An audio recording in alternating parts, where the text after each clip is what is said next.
Combó napja, írta Bige Szabolcs. Legmélyebb álmomból a csörgő óra hangja ébresztett. Dühösen kiugrottam az ágyból, de amikor lenyomtam a gombját, eszembe jutott, hogy azért húztam fel az este, mert korán akarok indulni, horgászni. Combot fogni. Azt mondják a horgásztársak, hogy a tankárokban jól lehet kárászra, meg combóra menni. Elhatároztam, magam is kipróbálom ezt a helyet. Így hát felszedelőzködtem, nyakamba kanyarítottam az odakészített tarisznyát, fogtam a horgászfelszerelést és kiléptem a hajnali őrsbe. Ettől fel is ébredtem teljesen, és jól kilépve igyekeztem kifele a városból. Elég messzire kellett mennem kelet irányba. Ott húzódott az a nevezetes tankárok. Háború alatt ásták védekezésről a támadó tankok ellen. Meredek oldalai voltak, és körülbelül 3 méter mély, a körös vizét is beleengedték. Olyan szélesre készítették, hogy ne lehessen felette átmenni te járművekkel, tankokkal. Ha pedig megpróbált, a tank martoldalon ereszkedve átmenni, az orra beleragad, nem tud a másik oldalon felkapaszkodni. Jól ki lett találva, csak éppen több ezres tömegű tankok és harckocsik ellen semmit sem ér, mert ha beleszorult 2-3 jármű, a 4. felettük már tovább haladhatott. Hogy ott pusztult a legénység az árokba szorulva, kit érdekel? Volt utánpótlás, elegendő. Ma már persze nyoma sincs az akkori sok szenvedésnek, nyomorúságnak, a roncsokat mind elhordták, mint ócskavasat beolvasztották, s lett belőlük vaskályha, kerítés és más fontos alkatrészek a mindennapi életben.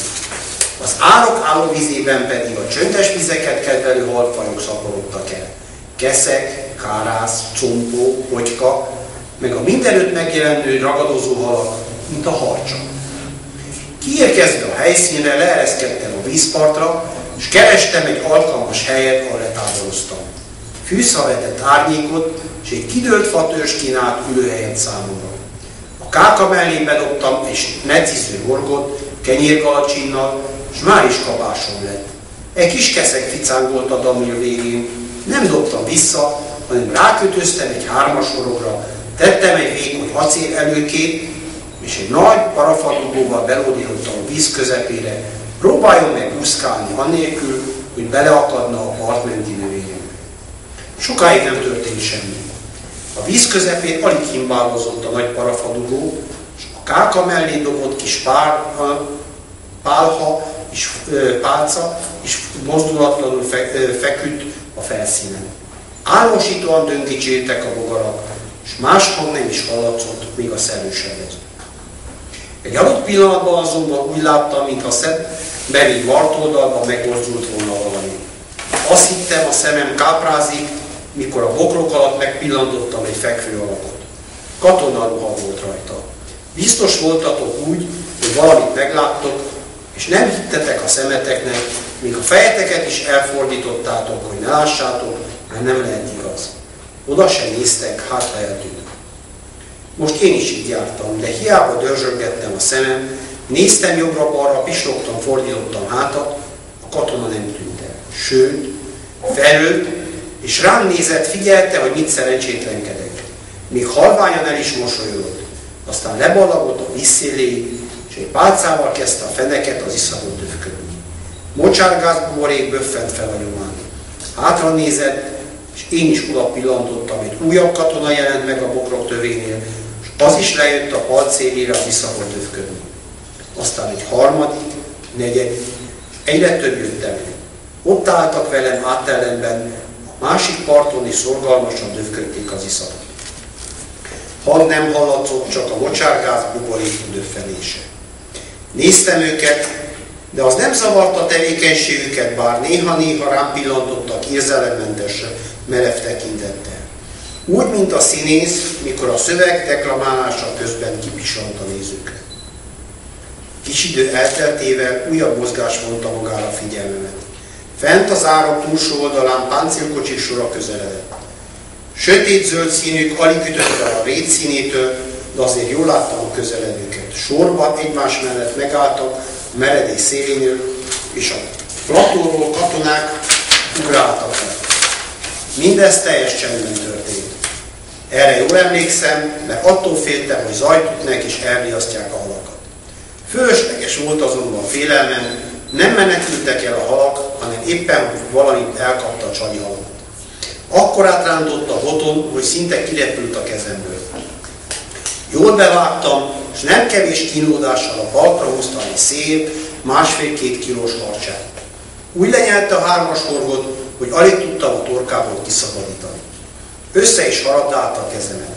Elhelyeztem a zsákmányt a haltartóban, és megkönnyebbüléssel nagyot szusszantam, vagy büszkén felnéztem, lássam, mit szólnak a katonák a teljesítményemhez. Nem voltak sem. Mintha fölnyelte volna el minket harckocsistól, iszap döfködő pálcástól, mindenestől együtt. Vállat vontam, és újabb horgot készítettem elő a kisebbek közül, kenyérgalacsinosat. Bedobva a káka mellé fogtam is rövidesen egy közepes méretű, úgy 1,5 araszos nagyságú compó cigányalat. Gyönyörű, óarany színű pikkelyei csak úgy csillogtak a napfényben. Ez is a haltartóba került. Most így utólag visszagondolva azon csodálkozom, hogy akkor nem csodálkoztam. Olyan nyugodtan folytattam a horgászást, mintha szembeni parton nem is találkozott volna. Az előbb egy csomó katona meg páncélautó. Éppen újabb horgot dobtam be, már a megszokott helyre, az oldalon mozgást láttam a szemem sarkából. Barátom Rezső közeledett, aki ezt a helyet ajánlotta nekem. Ahogy a közelembe ért, leült a meredély tetején, és intett, hogy maradjunk csendben, és az úszóra figyeljek meg a kapásunkra. Igaza volt. De elszalasztottam a halat, erre leereszkedett hozzám, és végre üdvözöltük egymást. Miatt újra elkészítettem a csalit, elmeséltem, mit láttam, nem lép a szembe közti oldalon. Azt mondta, biztosan álmodtam, hiszen itt messze nincs katonai alakulat, legközelebbi a város túlsó felén van, hogyan is jelenhettek volna meg sok kilométernyire levő kaszárnyában.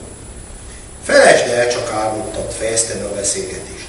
Elfogadtam a véleményét, és nem erőltettem tovább a dolgot. Rezső is előszedte felszerelését, és szólt, hogy próbálkozzunk vörös gilisztával, hozott is egy dobozzal. Egy másik zsombékos mellé telepedett le. Csendben, türelmesen horgáztunk egy darabig, és hamarosan meg is lett az eredménye türelmünknek. Egymás után szedegettük az apró halakat, majd a barátom kiemelte szép nagy combot. Cigányhal, kiáltott fel boldogan. Az én okos barátom mindjárt el is magyarázta, hogy miért mondják a compót cigányhalnak. Azt mesélik az öregek, hogy régen a cigánygyerekek úgy fogták a halat, hogy a rózsa vissza vele, görbülő tüskére tűzték a gilisztát, hasra feküdtek a zsombékon, és belógatták a csalival ellátott rózsatövist. A compot bekapta, és a purdék kirántotta. Így fogták a halat. Késő délutánig folytattuk, de több komolyabb kapásunk már nem volt. Estére érkeztem haza, lefekvés előtt még megpucoltam halakat, harcsát megnyúztam, beleket, kopoltyukat kidobtam, besóztam és betettem őket a jégszekrénybe. Jó hideg volt benne, tegnap hoztak friss jeget, és a tartályt telerakták rendesen. Eléggé elfáradva bújtam a pogruc alá, de nem tudtam elaludni. Katonák jártak az eszembe, le is vettem a polcról a Világháború története című könyvet, és azt lapozgattam, amíg elmegy a mobilizál. Legmélyebb álomból a csörgőóra hangja ébresztett. Dühösen kiugrottam az ágyból, de amikor lenyomtam a gombját, eszembe jutott, hogy azért húztam fel az estet, mert korán akarok indulni, horgászni, combót fogni. Azt mondják a horgásztársak, hogy a tankárokban jól lehet kárászra egy combóra.